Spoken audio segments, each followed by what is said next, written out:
एक बड़ा भव्य मंदिर बना हुआ था, राज्य परिवार के द्वारा संचालित था।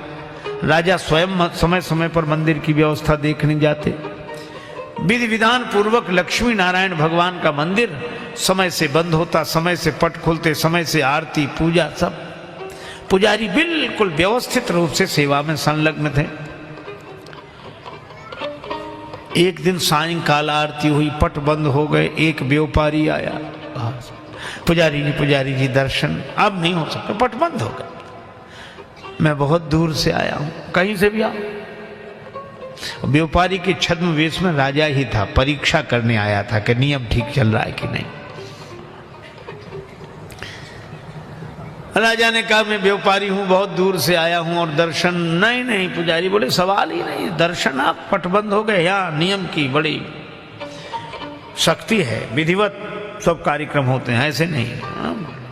राजा बड़ा खुश हुआ कि नियम का पालन अच्छा होता, लेकिन राजा ने सोचा थोड़ी और परीक्षा लें। स्वर्ण मुद्राएं निकाली, ये ले लो पुजारी जी, दर्शन करा दो।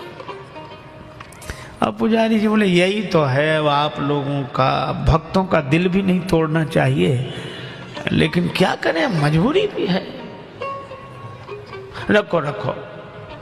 राजा समझ गया कि अब थोड़ी शिथिलता आई और ये सब ले लो। ऐसा है, पिछले दरवाजे से आओ, उधर से पीछे से, इधर तो बंद हो गया, चलो। इतनी स्वर्ण मुद्राएं लेकर भीतर ले गए पुजारी जी, बिल्कुल सीधे दर्शन करा दिए।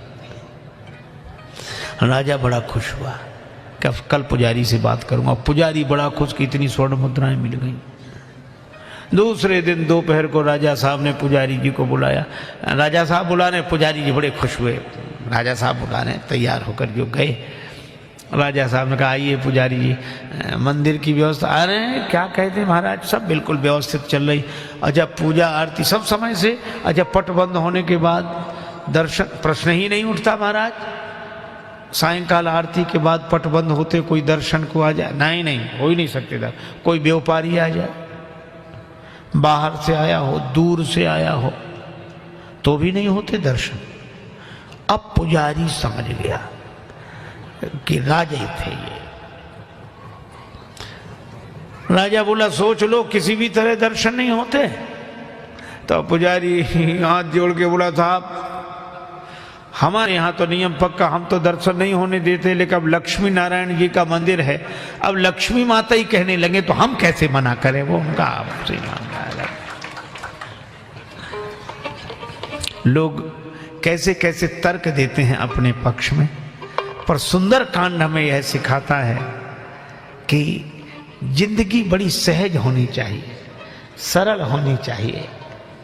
हनुमान जी ने वही किया, स्पर्श भी किया, सोने के पहाड़ का प्रणाम भी किया और राम काज करने के लिए आगे बढ़ गए। इसका मतलब धन को छुआ और छूकर राम काज में लगाया। यही जीवन की सुंदरता है, सुंदर कांड है।